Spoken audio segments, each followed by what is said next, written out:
secretario Roberto Campa que pudiéramos tener una reunión. Debo señalar que antes de presentar estos datos y estas cifras que nosotros revisamos, sí hablamos vía telefónica con la gente de la comisión, concretamente con la licenciada América Nava y con Irma Cavazos, que son quienes están haciendo este tema, para pedirles mayor información porque traíamos esas dudas, de la cual nos mandaron solo una liga. Debo decir que solo se imprimieron 15 cuadernillos a mí me regalaron uno porque lo pedí, no hubo más, el resto está en electrónico, o sea, lo bajamos, lo planteamos, pero evidentemente sí, antes de hacer esto, nosotros pedimos ya esa información para evitar que pudiéramos estar nosotros teniendo algún dato de manera tal cual. Yo asumo su propuesta como propia, senadora La Peña, y pues pediríamos que se nos vinieran a generar este tema, porque por ejemplo, es importante señalar otra cifra que dice que en el rubro de nacionalidad se reportan 1,218 víctimas, de las cuales 641 se señalan como no especifica la nacionalidad. Reitero ¿No? mi solicitud para no seguir abundando sobre el informe. Yo me comprometo a leerlo, claro, a atender las dudas que usted está planteando, a hacer también mis propias observaciones, claro, y solicitar una reunión con ellos para que podamos abundar en las explicaciones que nos tienen que dar. Por supuesto, adelante. Adelante, Víctor. Esto es justamente, y con eso terminaríamos este asunto. Quiero señalar, y nada más si me permites, por favor, Daniel, una de las sentencias, porque sí es importante señalar en la… igual, yo también pediría en el caso de las sentencias, Presidenta, que nos sentemos la parte técnica, la de los expertos en materia penal, que nos permitan hacer un análisis mejor de las sentencias. Es correcto, nada más quisiera… Yo veo poco propicio hacerlo ahorita en esta reunión. No estoy haciendo un análisis, senadora, nada más quisiera decirle que varias de las cosas que nosotros pusimos y que planteamos, porque sí es importante, nada más, la sentencia… Las sentencias que estamos, del cuadro de las sentencias que planteamos. ¿Será el siguiente punto el que refiere a Brasil? Sí, no. Ahorita quiero nada más, porque sí es importante que ustedes conozcan esta información, que además puedan ustedes plantearla, senadora de La Peña, porque debo señalar que hay una inconsistencia, por ejemplo, en 2013, que sí, que es cierto que usted debiera, y todo el mundo tendría que tenerlo, porque es un informe que nos llegó, o aparentemente nos tendría que ser enviadas a todas las integrantes de la comisión, pero que usted revise, vámonos por favor a 2015 nada más, Daniel, si ustedes revisan, es lo que les decía, en 4 estados se concentra el 80% de las sentencias. Hay estados en los que no tenemos ninguna sentencia en la materia.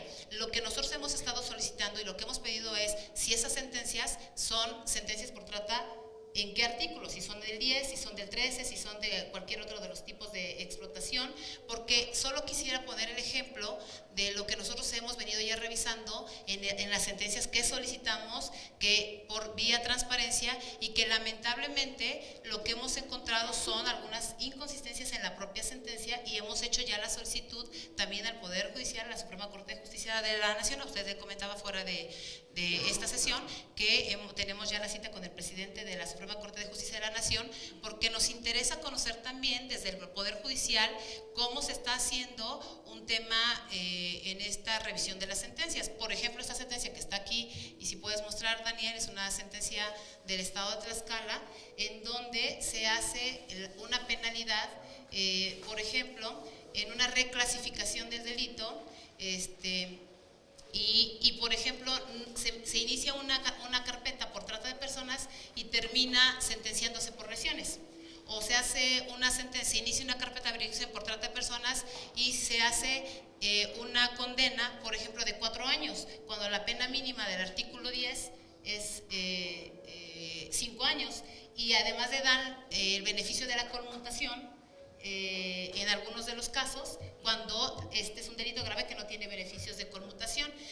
Pensábamos al principio que podría ser algún proceso que el juez no hubiera tenido tal cual. El asunto es que se están castigando temas en materia, o se están haciendo reclasificación de delitos que no necesariamente son trata de personas. En dado caso, señalarle que si tomáramos en cuenta que 2013, 2014, 2015 fueron hechas con la Ley General de 2012, lo cual nos parecería imposible porque hay procesos que tardan entre 1, 2, hasta 3 o hasta 4 años para iniciarse. De hecho, el propio informe del Distrito Federal señala que hubo una reclasificación y hubo una revisión en segunda instancia, etcétera, y que fueron procesos abiertos en años anteriores. Debo decirle que no son aparentemente 414, pero la verdad es que no corresponden. Si nos vamos, por ejemplo, al 2014, adelante, Víctor, por favor.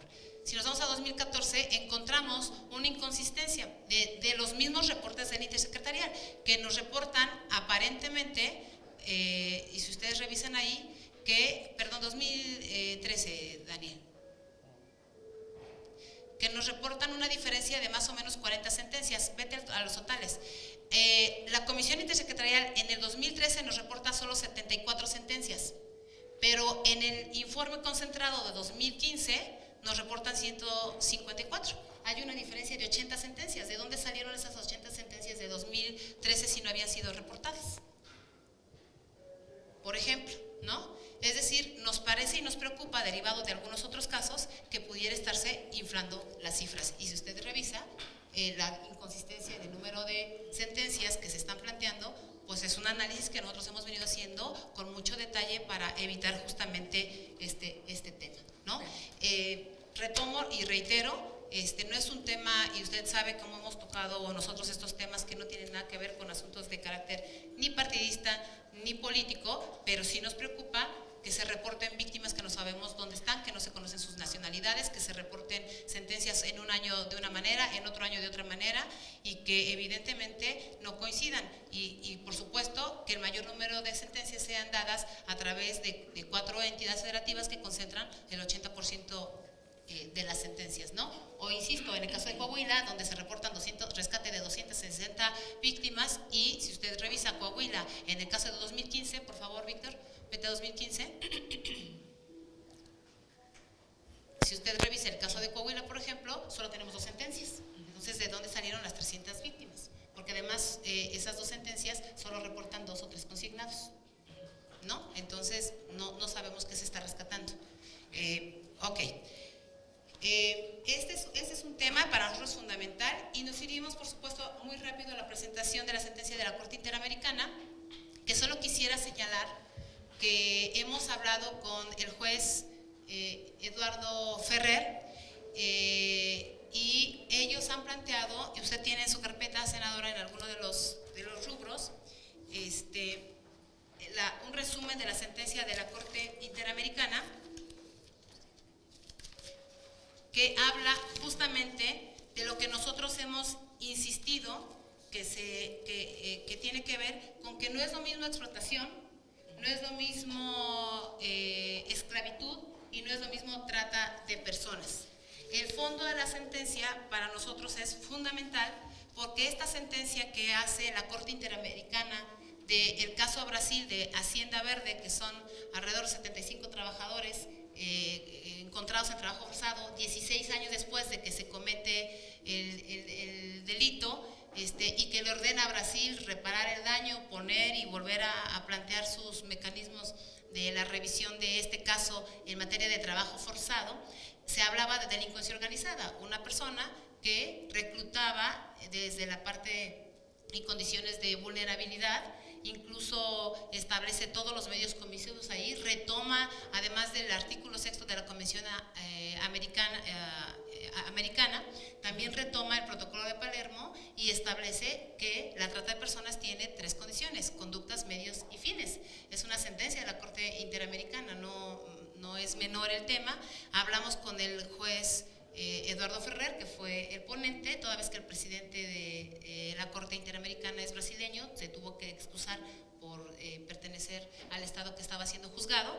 Y evidentemente en esa plática que sostuvimos, lo que hemos planteado y que quiero proponer aquí a usted, evidentemente, y al resto de los compañeros de la comisión, pues es obvio que lo que necesitamos nosotros es que pues nos expliquen y venga esta sentencia aquí en un foro que ha aceptado con mucha amabilidad el juez Ferrer para hacerle la invitación a que nos presente los criterios establecidos en la Corte Interamericana que refuerzan lo que nosotros hemos venido haciendo, ¿no? Entonces plantear, pues por supuesto, esa creación.